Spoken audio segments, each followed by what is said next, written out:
trim that last bit out, Bubs, just to save us from a giant lawsuit. This company does not have the wherewithal to take on the NFL.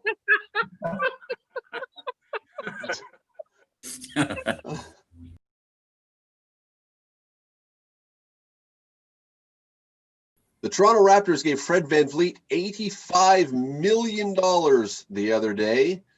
That was eye-opening a little bit, especially for a guy who wasn't drafted. But what might have been more eye-opening was a slightly smaller contract by giving Chris Boucher, a guy who really doesn't play that much, $13.5 million for 2 years.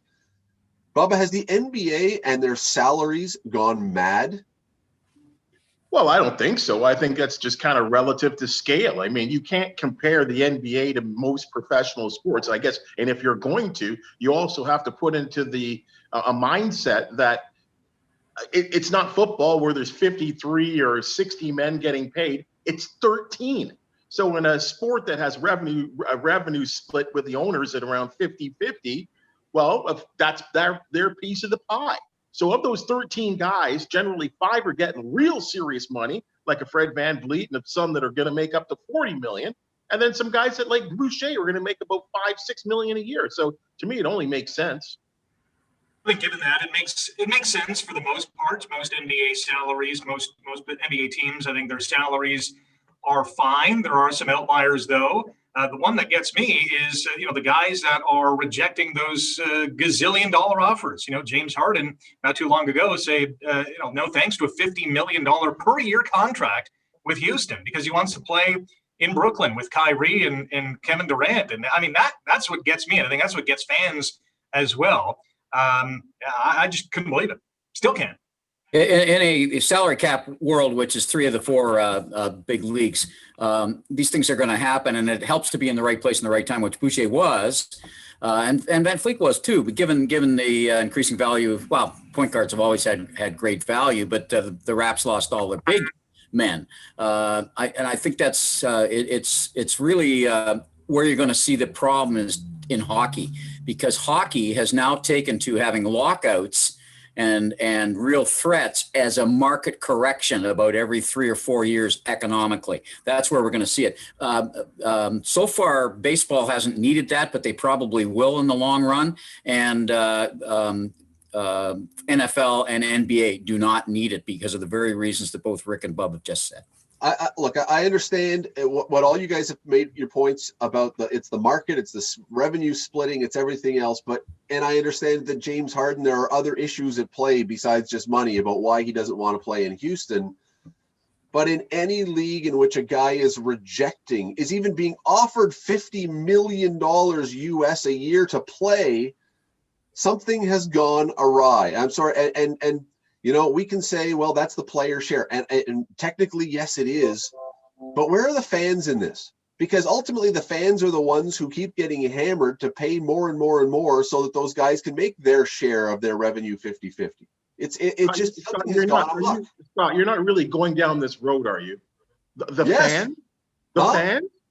fans? You sound like a fan. Like that. This is pro sports here, right? And when there's revenues, if there's $100 million to be made in a year, and the NBA players are making 50% of it, well, that's their piece of the pie. I understand that. You're among the best in the world and should be paid appropriately. I understand that part. But when you were a kid, Bubba, did you ever get to go to a Leaf game or a Jays game or something, and you could actually afford to go because the tickets? I remember used to be able to go to a Jays game and sit in the bleachers for $2. Yeah, but come on, you're going to go down that road. Oh, this is what happened 10 years ago, 20 years ago. That's sports. That's inflation. And you know what? Oh, it's way more than inflation. You tell me. I see buildings still being filled, Scott. Oh, they're filled. If anyone's losing, though, it's those guys, the hanger-ons, the guys who are, the 10, 11, 12, 13 guys on NBA rosters, or the guys who are, 18, 19, 20, or 24 on Major League Baseball rosters, or the 18, 19, 20 guys on NHL rosters, or the guys who are on the the special teams in the NFL. Those guys are making peanuts because you have the Patrick Mahomes and you have these, mega deals where the superstar players are getting such a huge piece of the pie that the hanger-ons, the veterans who are trying to squeeze out one more season in their career, the rookies who are coming up, the guys who are coming up for the minors are getting peanuts. And those are the real losers. Well, first of all, you can still get some pretty cheap, relatively cheap tickets to go to see baseball games, right? The midweek games and their big stadia, that kind of thing. A little harder in the smaller 18 to 20,000 seat arenas, especially with the teams are popular like the Raptors and the hockey team are. Listen, why are we whacking the players here when every single owner is richer than any single player, except for maybe 4 or 5 people? Nobody ever says, "What about these creeps?" Who have all this money to throw around. I'm talking about all of it, Steve. We got to wrap it. I'm talking about all of it. I'm saying the entire industry is going after the fans when the cost for everything could go down. The cost of a beer, the cost of a ticket, the cost of everything. And by the way, Rick, playing for peanuts is still about 100 times more than most of us are ever going to make for 1 year. So peanuts is relative.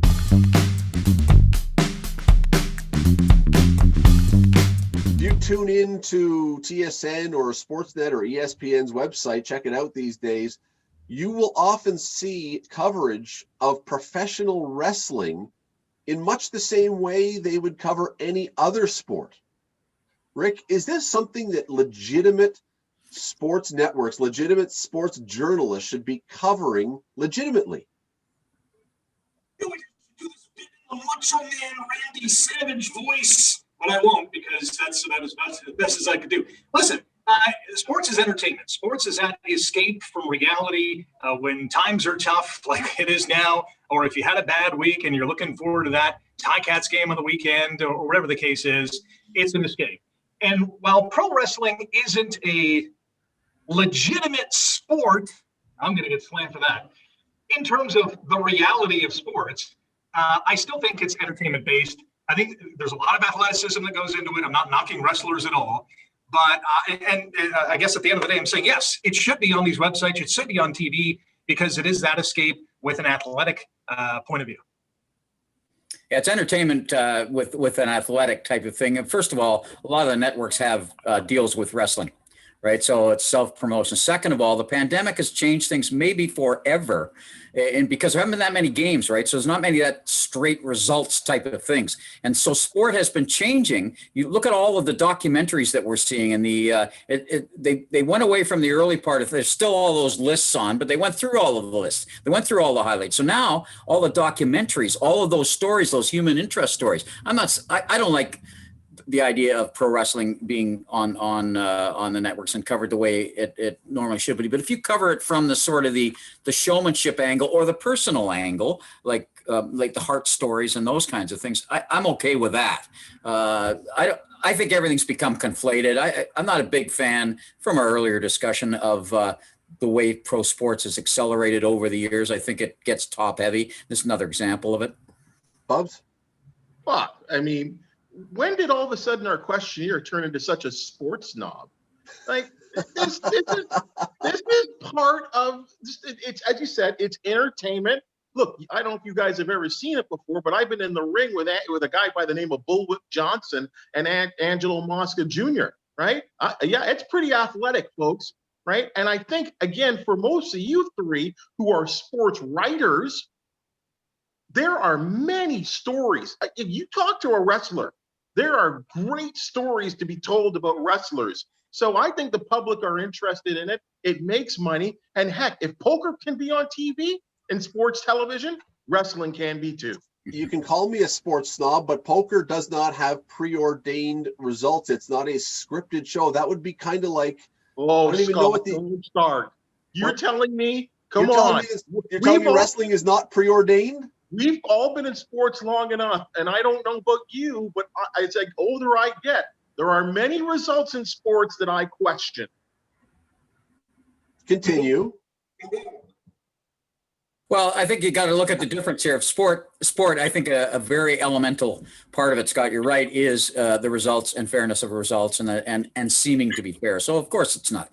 I mean, we can go as far as to say it's phony when it comes to result part. The other part is the athleticism, though, and that's where I think if you're going to be doing this, you've got to make that difference. You can't keep coming out and saying on TV and keep reminding people, hey, the results are preordained. But what you don't do is ever make it look like the results are the big thing. You say, here's how it finished, not here's who won. If you're going to write those stories that you're talking about, Steve, about the people and about that, that's fine. But there's stuff that's written about talking about, the tournament or the history.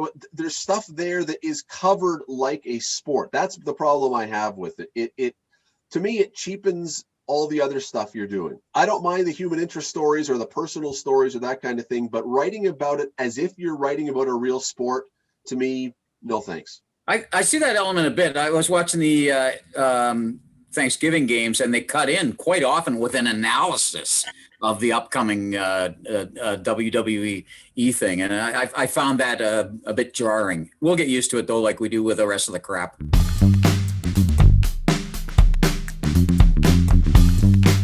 Baseball writers have received their Hall of Fame ballots for Cooperstown this year, and near the top from last year, 61% was Roger Clemens, 60.7% was Barry Bonds. You need 75%.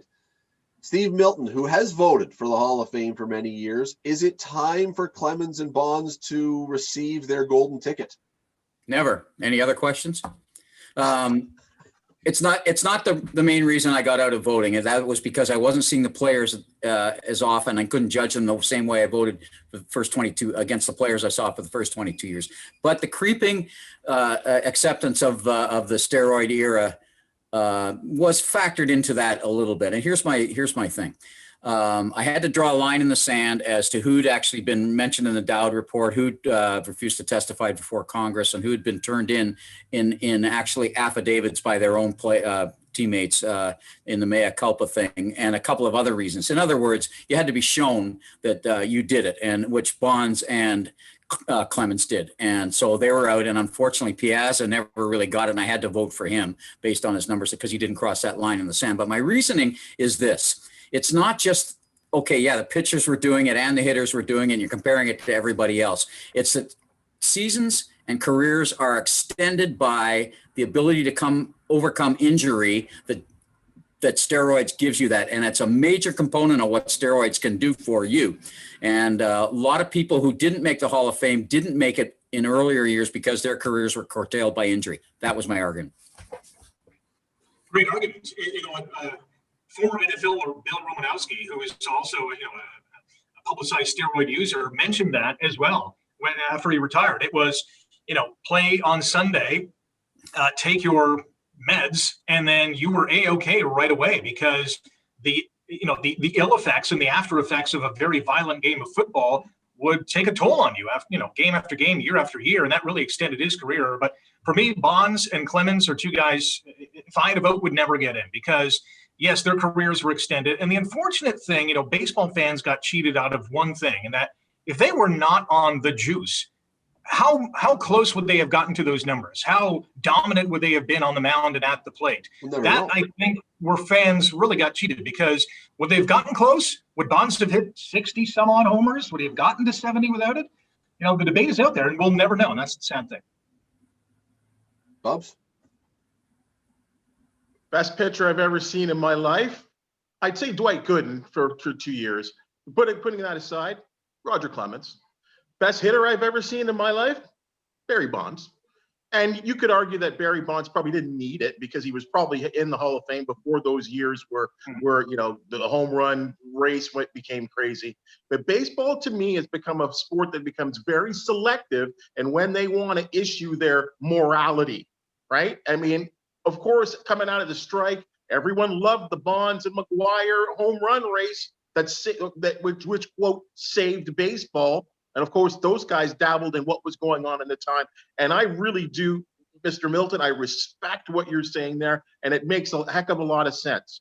But that's what was going on at the time, and those are the best players I've ever seen since I've been covering baseball or any sport in that particular sport. So for me, those guys get in, even if you want to have some type of separate wing or whatever, but those are the best I've ever seen. What about Pete Rose? I mean, do you go there? Do you go to Joe Jackson? it becomes so complicated. And first of all, it's the players who have made this complicated with their behaviors and with their actions. There's no questions. But to me, it diminishes the people like, you know, even within our era, it diminishes the Greg Maddux of the era. A guy that isn't ever going to get into the Hall of Fame, but you wonder what his status might be in the Hall of Fame if he had just decided to go along with everybody and juice up as a guy like Fred McGriff, who finished with what, Steve, 498 home runs? Yeah. If Fred McGriff decides to start injecting himself, maybe he has 600 and he's a sure thing Hall of Famer. You're penalizing guys like that if you then reward the guys like this. Good point. Good point. While we're on the Hall of Fame thing, this could be only the second time in 25 years that nobody from the eligible class has voted in. They'll have to get people to go in. They'll have to go to the Veterans Committee like they did 6-7 years ago. That's okay though. That's yeah, okay. I'm okay with that. But there's a guy who would vote. Oh, and it's completely almost opposite of what we're talking about here, because it was about slick fielding and that kind of thing. I would have Omar Vizquel in there. He's not going to make it. He's a 54. Steve, the other good thing about that one is that if there's nobody voted in, that means Larry Walker gets to have his proper induction ceremony by himself, that he's going to be lost in the shuffle or partially lost in the shuffle if they vote in guys like Bonds or Clemens. And then the debate around that. Yes. Exactly. Are you telling me, though, guys, that there's not a time? I mean, we're talking about the 60s when we didn't have the sophistication of checking drugs and PEDs and all that kind of thing. Are you telling me that stuff wasn't going on? That guys weren't taking horse pills, that guys weren't taking what they call at the time blues? And we're talking about guys that went into the Hall of Fame because they were playing, 5 games in 7 days to recover and to wake up. And remember, partying habits were probably a little crazier at that time than they are now, because the athletes are, quote, not as regimented. That kind of stuff went on. We all know. Tough luck. Yeah, we don't know. But we know now what we know now. We didn't know what we didn't know then. If someone got away with murder, and I'm not conflating the two, but if someone in the criminal system gets away with murder, we can't say, well then we shouldn't charge anyone else with murder.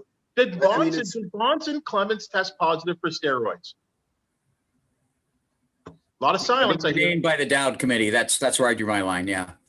Yeah, and everybody named them around them. It was a legitimate investigation that named them, and so. Bonds, I think, admitted it. The debate goes on. The debate goes on.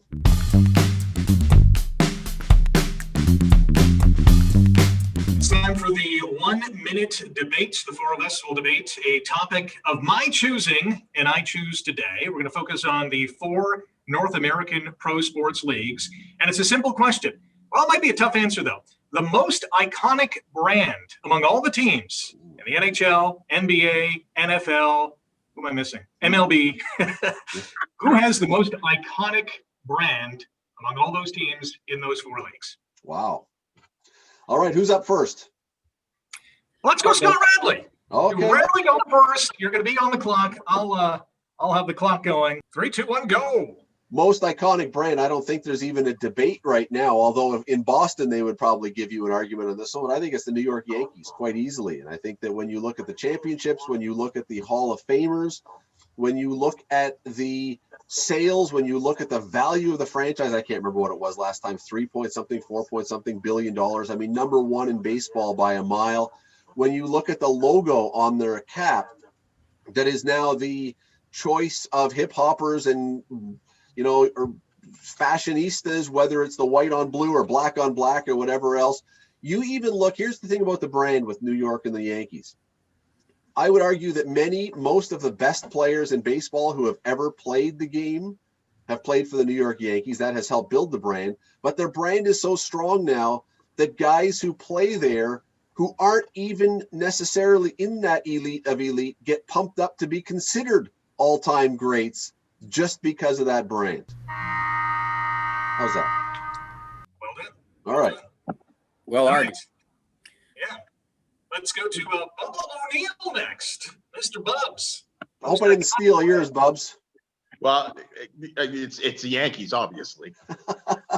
Oh, all right, 3, 2, 1. Bubba, go.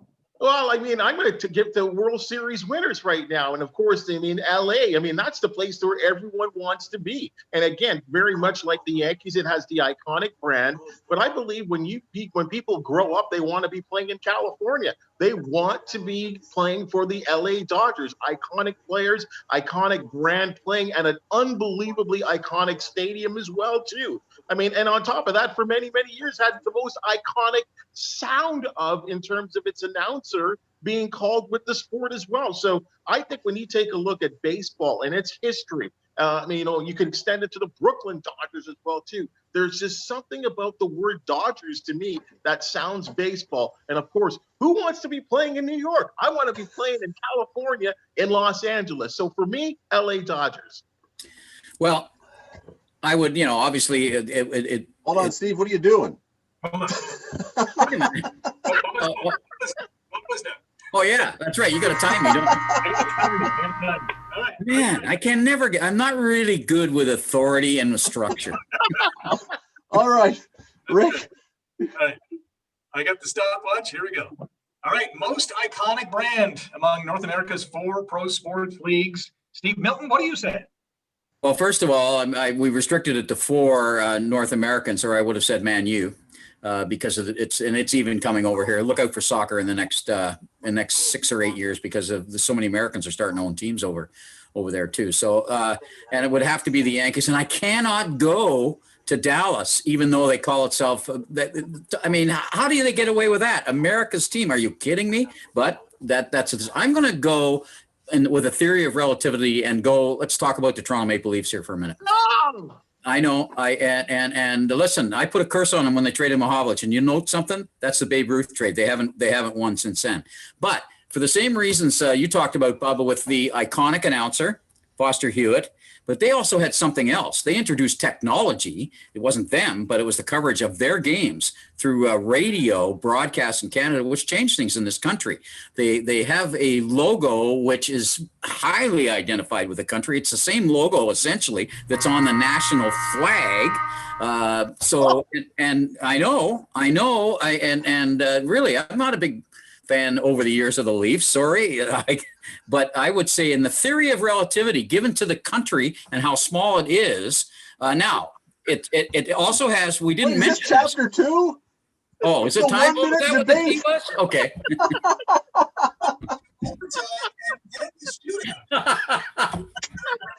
My intro was way too long. Yeah. Next week, the 1 hour debate with Steve Milton. Cruel but very fair.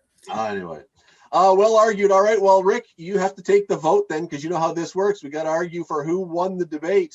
Yes. So do I get to debate? Oh yeah, Rick gets the debate. Sorry, I forgot. Yeah, we got to include you. Yes, of course. Go. Listen, this is easy. I want to say the Yankees, but it's not. It's the one just right over here. You see, Steve Milton had it right.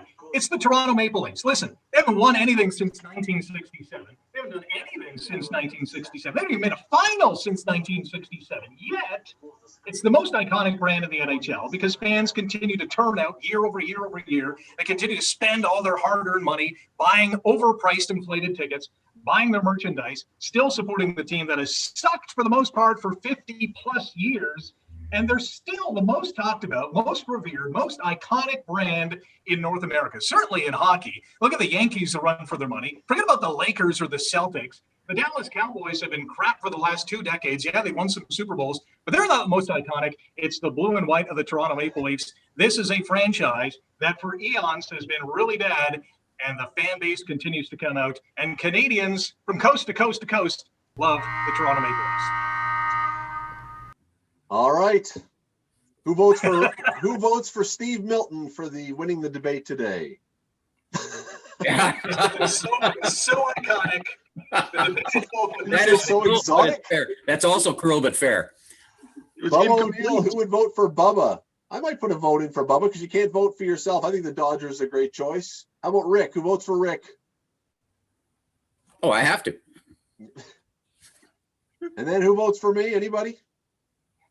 So once again, we have a 4-way tie. We're like a kindergarten class sharing here. This is we're gonna have to work on this one. We get participation medals. Yeah, participation ribbons are coming, and everyone will get a popsicle at the end of the show today. Folks, thanks for watching. We will be back again soon. I hope you will keep an eye on us. Subscribe down below so you know when we got one of these coming out. We do it every Monday morning. You'll be seeing one. Thanks for watching.